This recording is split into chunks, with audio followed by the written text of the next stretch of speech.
Bonjour, chers internautes. Bonjour à toutes et à tous. Et bienvenue dans ce nouvel épisode des Chroniques Digitales.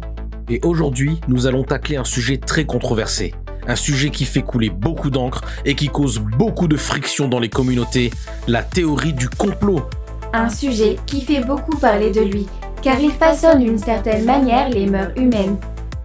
Je vais te laisser le champ libre pour ce sujet, Sam. Je dois continuer de compiler les données. Pas de souci, à plus tard. Bien, tout d'abord, tentons de définir ce qu'est la théorie du complot. Pour faire simple, c'est une théorie qui se focalise sur un événement qui résulte d'une action planifiée, dissimulée d'une ou plusieurs personnes afin de potentiellement nuire à d'autres personnes. Mais fondamentalement, la définition reste subjective. Par exemple, Karl Popper disait que c'était une opinion selon laquelle l'explication d'un phénomène social consiste en la découverte d'hommes ou groupes qui ont intérêt à ce que ce phénomène se produise et qui ont planifié et conspiré pour qu'il se produise, sans nécessairement chercher à nuire. Pierre-André Taguieff soutenait qu'il existait 4 grands principes de base pour définir les croyances conspirationnistes. Que rien n'arrive par accident, que tout ce qui arrive est le résultat d'intentions ou de volontés cachées, que rien n'est tel qu'il paraît être, et que tout est lié mais de façon occulte. En général, la théorie du complot se base sur une exagération de faits qui sont censés impacter un grand nombre de personnes, et dans les cas extrêmes, le monde entier. Dans ce cas, on parle de méga-complot planétaire ou nouvel ordre mondial. La base de cette pensée réside très certainement dans l'envie de tout changer, mais dans l'absolu. Cette pensée réside dans la perception d'un monde où il faut convaincre tout le monde pour être sûr que la vision se réalise. D'après les données, les Templiers et la Compagnie de Jésus semblent être les premiers groupes accusés d'avoir lancé un méga complot planétaire. La théorie du complot est estimée comme existant depuis la nuit des temps, depuis le début des sociétés humaines. Certains historiens pensent que l'on peut y voir une constante anthropologique, comme si cela faisait partie de l'identité humaine. Certains pensent que les racines de cette théorie sont ancrées dans la Renaissance, le siècle des Lumières ou encore l'Antiquité gréco-romaine. Avant de parler d'exemples, il faut à nouveau préciser que tout ceci n'est que spéculation, sans véritable preuve et ouvert à interprétation. Lorsque l'on considère la définition, il est possible de considérer que la Révolution française serait en quelque sorte le premier grand événement de l'histoire du conspirationnisme, dans la mesure où elle a suscité des systèmes d'explication. Avec le temps, le concept de cette théorie a bien évidemment changé pour s'adapter aux mœurs en constante évolution. Alors que le 19e siècle s'entamait, une dimension nouvelle se mettait en place. On parlait alors de sociétés secrètes perdurant au cours des décennies pour s'accorder au monde et continuer leurs plans, peu importe la forme ou le fond.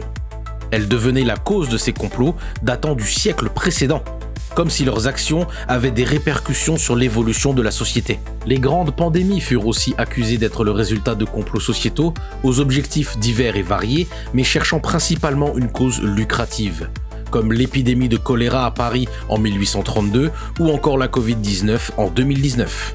Plonger en détail dans tous les exemples serait fastidieux, et pour être honnête, je préfère que cette chronique garde un but informatif plutôt que de vous influencer à y croire ou non. Les sujets subjectifs sont ce qu'ils sont. Ils peuvent être interprétés, être au centre des débats, mais ne doivent en aucun cas influencer. Ce n'est que face aux faits que nous devons nous plier. Tout du moins, c'est mon ressenti. Mais s'il y a bien un point que je peux soulever face à cette théorie, c'est un des principaux facteurs explicatifs des croyances qui la favorisent, le biais d'intentionnalité. Aussi appelé l'illusion d'agentivité, c'est la tendance à surestimer le rôle des causes intentionnelles, c'est-à-dire voulues, délibérées, faites exprès, de la part de quelqu'un ou d'une entité quelconque lors de la survenue d'un événement ou face à un comportement humain. D'après les recherches et analyses de Fritz Heider et Marianne Simmel, il est soutenu que ce biais s'expliquerait par un souci de rendre cohérent un environnement incertain et instable. Il peut se manifester par l'attribution d'une intention à des entités collectives abstraites comme l'État, le système, la société, alors qu'elles ne peuvent pas avoir ce genre d'intention. Pierre-André Taguieff définit ce biais comme une tendance des individus à voir le comportement d'autrui comme une conduite agressive. C'est une confusion non consciente entre les événements physiques et les événements mentaux. En d'autres termes, c'est le fait de laisser sa peur de la différence et des mauvaises actions prendre le dessus sur son raisonnement cognitif et d'exagérer les conséquences d'un effet négatif probable. Et ceci mène, effectivement, à la théorie du complot. Alors, Sam, tu t'en sors? Plutôt bien. Le sujet est très compliqué à aborder, mais reste intéressant dans son fond. Je pense que je peux faire une conclusion rapide. Je vous invite tous à faire des recherches plus approfondies sur la théorie du complot et le biais d'intentionnalité. L'idée est de vous ouvrir à ces concepts sans pour autant les adopter, sauf si cela vous parle.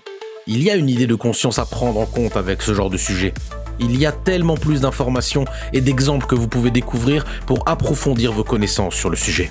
Comme l'a indiqué Sam, l'idée n'est pas de vous convaincre qu'une vision est bonne ou mauvaise, mais de vous donner les informations comme elles sont pour que vous puissiez faire votre propre choix. Tout à fait. Et sur cette note finale, je pense que nous pouvons conclure cet épisode. Bien, nous allons pouvoir passer au prochain sujet. As-tu déjà choisi? Il y a un gros sujet que j'aimerais tacler, qui sera lui aussi en plusieurs parties. Tu veux me faire travailler, toi? Oh, c'est comme tu le sens, Daya. Je pensais tacler les pouvoirs surnaturels, un élément fascinant de science-fiction. Au moins, c'est un sujet passionnant. Mais je choisirai le sujet d'après, d'accord? Pas de problème. Sur ce, je vous souhaite bonne continuation, chers internautes, et à la prochaine. À bientôt!